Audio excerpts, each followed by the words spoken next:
Hello everyone and welcome to English Pod. My name is Marco. My name is Catherine, and Marco, today we're talking about a very important part of daily life. That's right. Today we're going to take a look at a lesson about technology and something that has become so popular and part of our everyday lives that it's necessary for us to acknowledge it in English. That's right. So we're talking about cellular phones, but not just cellular phones, something you can do and that many people often do on their cellular phones. That's right. So before we get into that, let's listen to the dialogue, try to understand what it's all about, and we'll be back in a bit.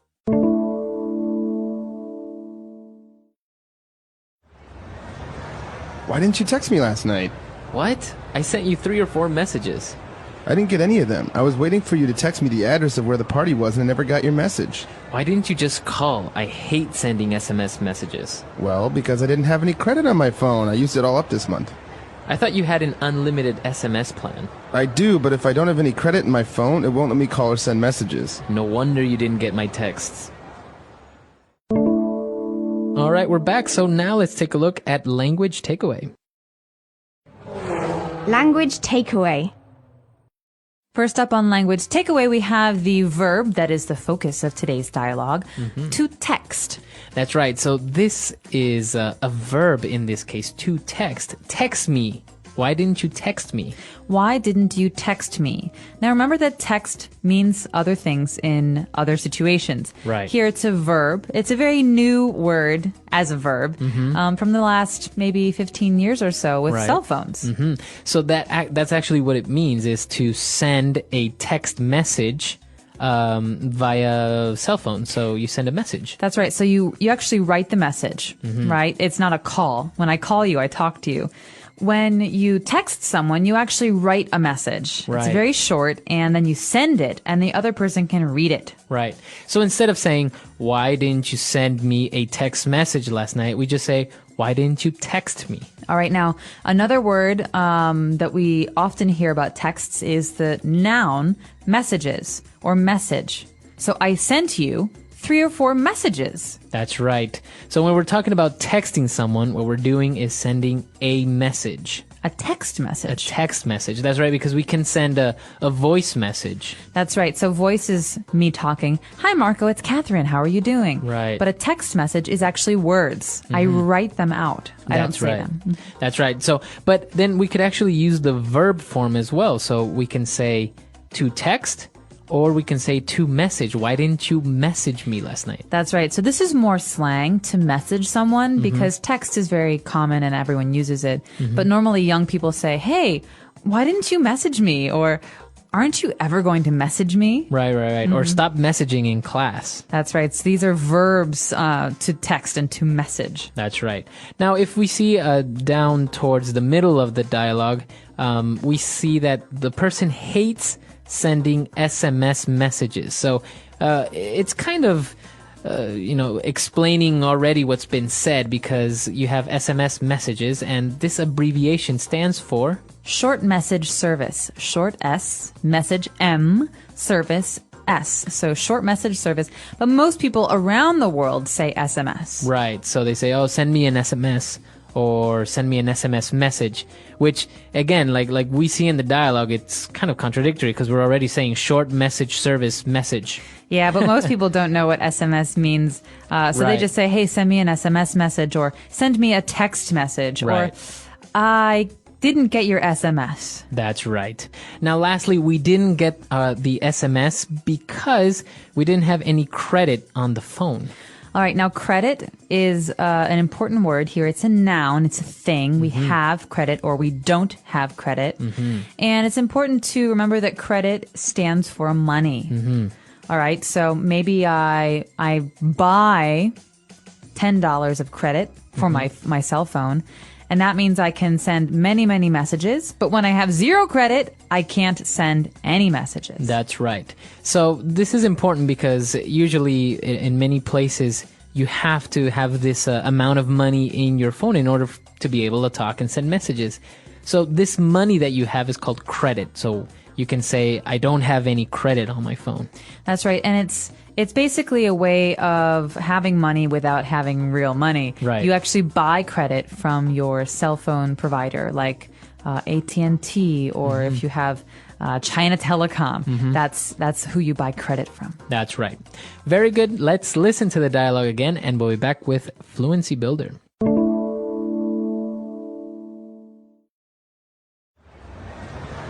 Why didn't you text me last night? What? I sent you 3 or 4 messages. I didn't get any of them. I was waiting for you to text me the address of where the party was and I never got your message. Why didn't you just call? I hate sending SMS messages. Well, because I didn't have any credit on my phone. I used it all up this month. I thought you had an unlimited SMS plan. I do, but if I don't have any credit in my phone, it won't let me call or send messages. No wonder you didn't get my texts. All right, we've prepared 3 phrases for you. Let's start with those now in Fluency Builder. Fluency Builder. So we're still talking about credit here. Now, when you have credit, you can use it. But if you use all of it, we say you use it all up. Right, we used it up. To use something up. So here, what does the up do? Because we can use something, like I'm using my toothbrush. Right. But to use up is different. Right, it means that you finished it. It no longer exists. So it's completed. Right. I had credit. I used it up. That means it is gone. Right, exactly. So for example, maybe paint. You're painting a room and you used up all the white paint. Right? So you used all the paint. You have no more paint. It's gone. So it's all used up. It's a very important phrase to remember. It's used up. That's right. Now going back to SMS and messages, the question came up and said, I thought you had an unlimited SMS plan. All right, so an unlimited SMS plan. We know what SMS means, but first of all, let's talk about a plan. Because when we talk about cell phones, it's important to remember that some people buy credit. That's how they get service. But some people buy plans. Right. Now, this is very popular, by the way, in America. This is how most phones are. Right. What is a plan? So basically, it's just like any other service, like maybe internet. You pay a monthly fee and you get a certain amount of this service. So maybe you pay $50 and you get 100 minutes to use on your cell phone and unlimited amount of SMS. All right, so basically my cell phone provider, AT&T or Telecom, they will say, for this price, you get this much time, this many messages each month. Right. And you have to keep paying it. Normally it's 1 year or 2 years that you have to commit. You can't say, nah, I don't want this anymore. Right, exactly. But the important thing here is that the person bought an unlimited SMS plan. So this key word there, unlimited, means it has no limit. It means you can use it as much as you want. So unlimited, no limits, that means there's you can do it as much as you want. Right. You can have unlimited calls. You get an unlimited SMS. You can have unlimited data, for example. Exactly. Very good. And we end it with saying, well, no wonder you didn't get my text. Well, because he didn't have credit. No wonder you didn't get it. All right, no wonder is a great and very important phrase, and it's something we say when we finally understand why something happened. Right. We realize what happened. So, Marco, gosh, why didn't you respond to my calls? Well, I didn't have any credit. No wonder. That means, oh, now I understand. No wonder. Exactly. So it's a great phrase to start off your sentence by explaining or letting the other person know that you finally understand why this happened, or you understand what the situation was. All right, so let's take a listen to the dialogue one last time.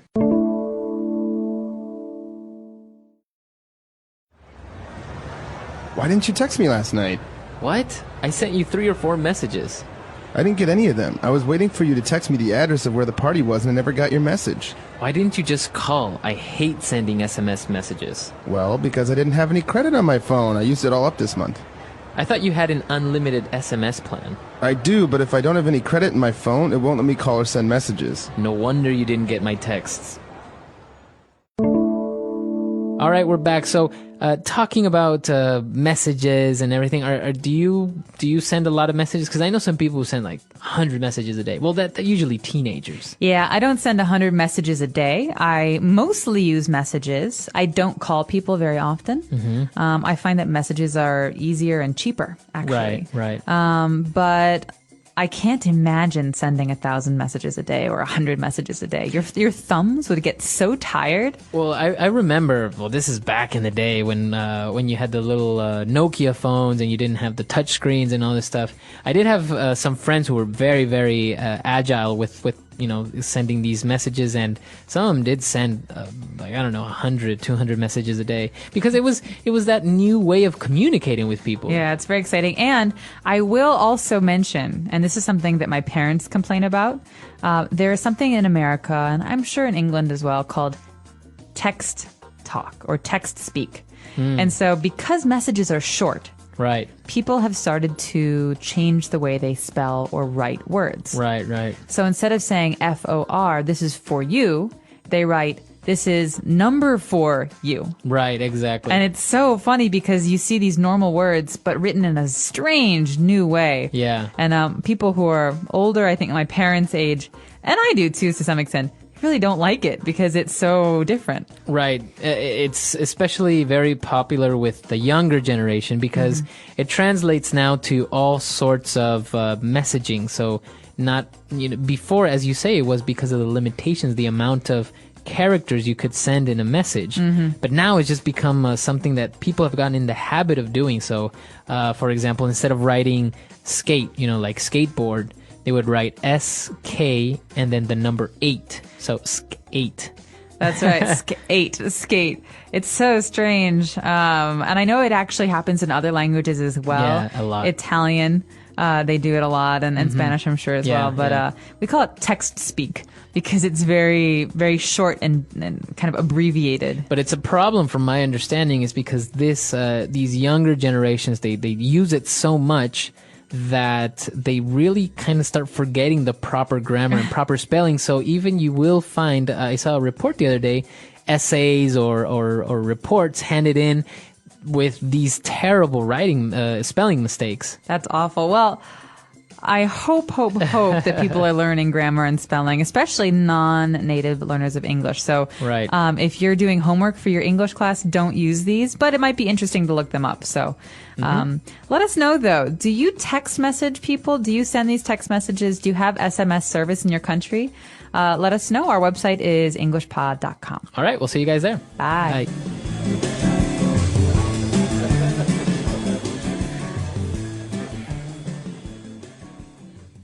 Technology. The good, the bad, the ugly. Technology is a critical component of our world today. From communication and time management to manufacturing and healthcare, tech tools have an enormous impact on our lives. And for students at UA Grantham, it's also what allows them to find success in school no matter where they are located. There's always a trade-off, of course, and sometimes it feels like our technology is taking over our lives.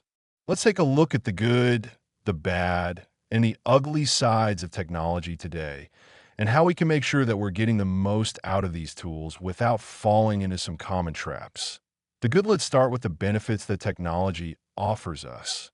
There's no question that we're more connected than ever before, which means that most of our family, friends, coworkers, and loved ones are just a text, call, email, or video chat away.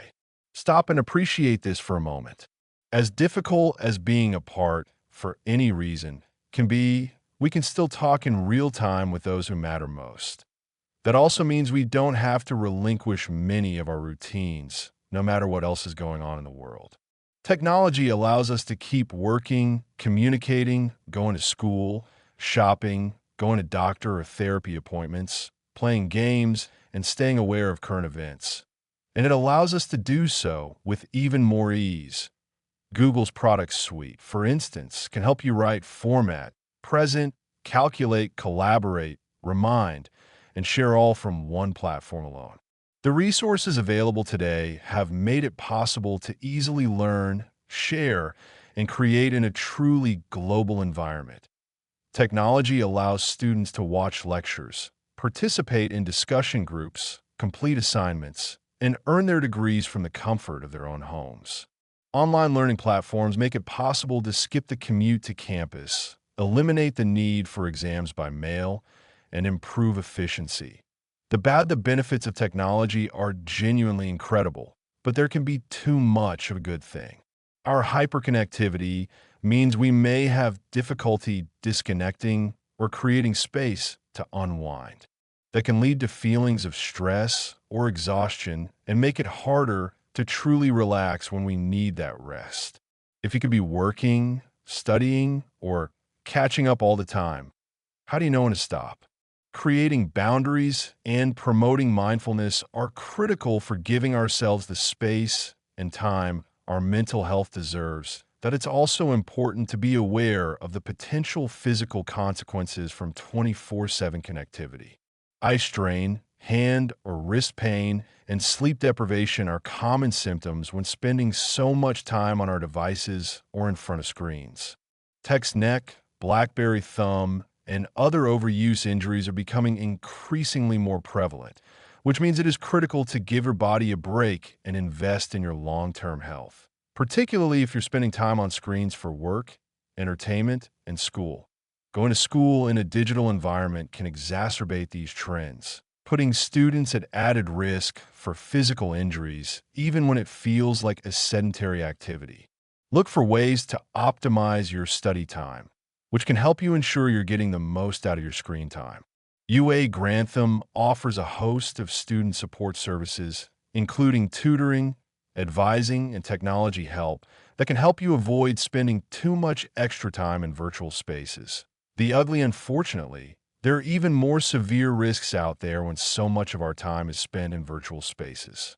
The sense of anonymity we have online, or a feeling slightly removed from the situation when behind a keyboard, can lead to saying things we wouldn't ordinarily say in a face-to-face situation. Coupled with the ability to share information in record time, this can quickly create uncomfortable and even dangerous situations. It's important to give yourself mindful space away from virtual environments and time to process painful feelings when they arise. The spread of misinformation or outright lies, the prevalence of bullying and cyber attacks, and other unpleasantries are all common side effects of our cyberspace, and they can lead to anxiety, depression, addiction, and other mental health disorders. Social media alone has had a dramatic impact on feelings of self-worth, success, and inclusion and belonging, and those feelings carry into our real worlds. Be cautious about what you consume and avoid taking every piece of information you see at face value. How to live a balanced life with technology, as they say, everything in moderation. There are some truly wonderful tools out there, and you don't have to delete your accounts or throw your computer out the window in order to have a positive relationship with technology. All you really need is to set some healthy boundaries. Try charging your phone outside the bedroom so it's not the first thing you look at in the morning. Practice turning off your devices during meal times or while exercising. Set time limits for your computer, tablet, or TV. Turn off notifications on your mobile tech so you're less likely to pick it up as often. Create clear boundaries for when you plan to study and when it's time to take a break. Consider whether there are some analog tools that help you learn better than their online counterparts, such as taking handwritten notes rather than typing them. Experiment and see what works and feels best for you. Most importantly, check in with yourself regularly to see how you're feeling. Take a moment to ask yourself, am I really benefiting from using this piece of technology? Am I using this tool mindfully in how it was intended, or has it taken on a life of its own? Am I getting more out of it than I'm spending in time, money, or energy? If you're getting your online degree at UA Grantham, take advantage of your dedicated student advisor's one-on-one support. They will help you time manage your technology and focus to meet your personal goals. Conclusion: is technology good or bad? Technology is not considered to be inherently good or bad. Instead, its value depends on how it is used. But there have been modern studies that do show the negative effects of technology on the body and mind. For example, Medical News Today cited a study that associated time spent on social media with depression symptoms. While physical issues have arisen due to excessive use of computers and screens, Technology has led us to many significant breakthroughs. To continue on the path to progress, it's important to learn to live with technology in a healthy way. In the same social media study, it says there is a stronger link between problematic social media use and depression. This suggests people using social media in less healthy ways could be more at risk for depression, showing our responsibility to create positive ways of interacting with technology.